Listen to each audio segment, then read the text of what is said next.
Third week, pwede yung pakainin ng Hello puppies. everyone! Paano ba magpakain ng 3 weeks puppy? Ito po yung mga puppies natin. 9 po silang lahat. Ito po yung papakain natin sa kanila. Ito po ay gatas. Gatas din to. At dog food.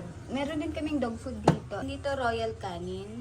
Ito ay Beef Pro. Pwede din to sa mga aso ninyo. Dito po kasi hiyang yung mga aso po namin sa Beef Pro puppy na dog food. Din po kami dito, mix na po, Royal Canin and Beef Pro Puppy. Ito po yung para sa mga tuta ko. Ito po yung ginagamit ko kainin ng puppies ko. Eh, siyam sila. So, kasya naman siguro. Pero meron kasi kaming ikikip na isa. So, dito siya kakain. Bakit separate? Kasi Royal Canin yung igagatas ko sa kanya. Tapos yung sa puppy na iba is eto. Of course, mahal kasi ito. Tapos, kung i-compare mo sila, mas madami itong nutrients. Dagdag ko lang kung bakit hindi po Royal Canin yung pinapakain namin sa 8 puppies. Kasi po, ipaparihon po namin sila at ayaw namin mahirapan yung magiging bagong 4 parents po nila.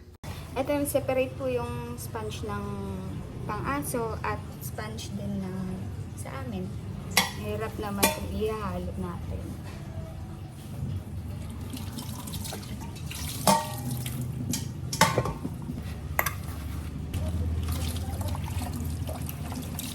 Maganda kung i-sterilize po natin sila. Nahulog pa. So, isasaksak ko po yung heater. Antayin natin uminit, kumulo. Then, ipe-prepare ko yung... Ito is halo na to. Ito yung para sa puppy ko na ikikip ko. Ito.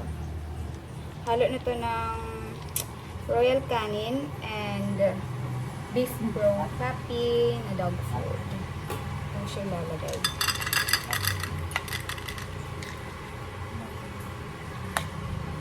Sterilize natin kainan ng puppies natin para safe. Kumulo na po yung big natin. So, sterilize na natin yung kainan ng puppies.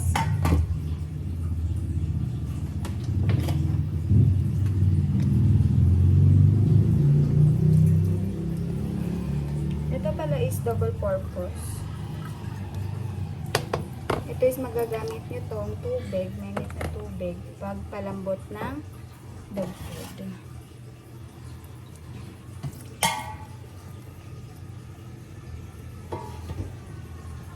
So now, meron akong dog food. Ito po ay Royal Canin and Beef Pro Puppy. Nag-mix na po ako. Pwede yan basta first kain ng puppy. Hindi po mag-upset yung stomach nila. So, ngayon, ilalagay ko to dito.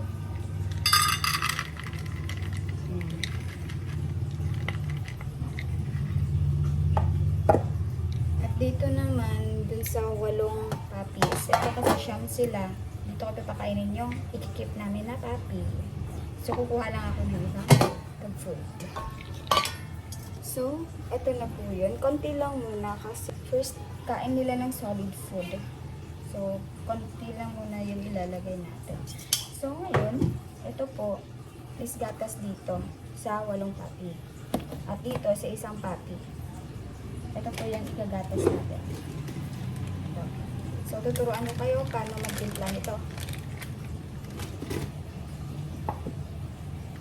So, dito sa Royal Canin na gatas, ganito po yung Manila. May sachet po siya. And may scooper.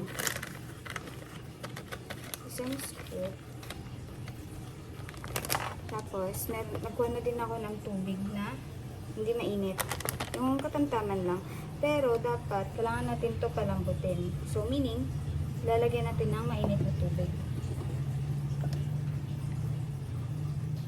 Konti lang. Yung parang lukewarm lang siya.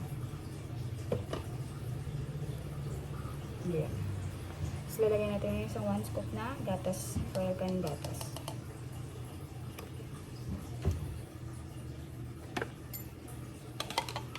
Ito po yung spoon ng mga puppies. Mga aso ko. Ayan. Tapos, ilalagay natin ngayon dito.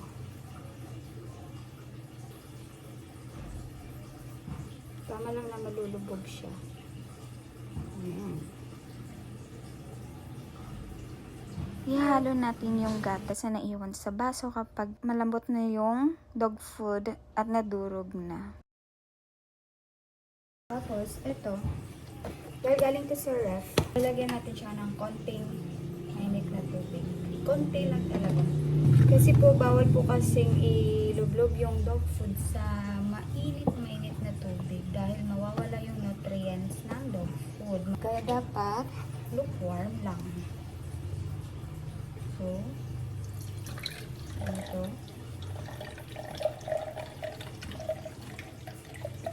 Meron din nabebentang powderize. Pwede din po yun. Parang tulad nito. Meron po. Yun yung gamit ko dati. Katulad. Ayun, konti lang. Ayun, parang mag-lukewarm lang siya.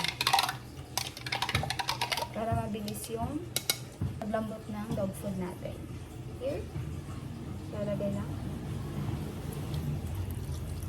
Ayun.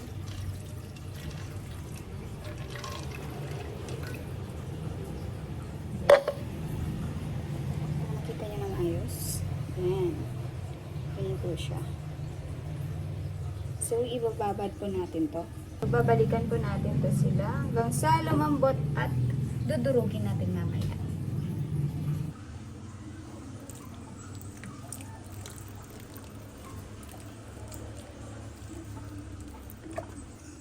So, dito muna tayo.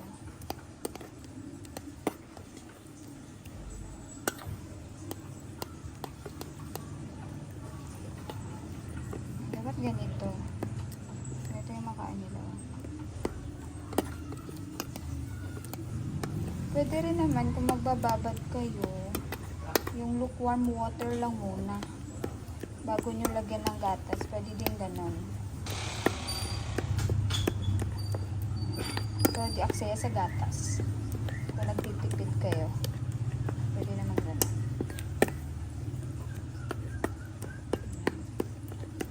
Lukewarm water lang muna, pagbabad hanggang sa lumambot. Pisatin, tsaka lagyan ng gatas. Dapat ganito. I think, parang maubos to ng isang puppy. Yung itikip namin. Madami-dami din. First, kain pa lang nila. Ayan. Pagpatuloy natin.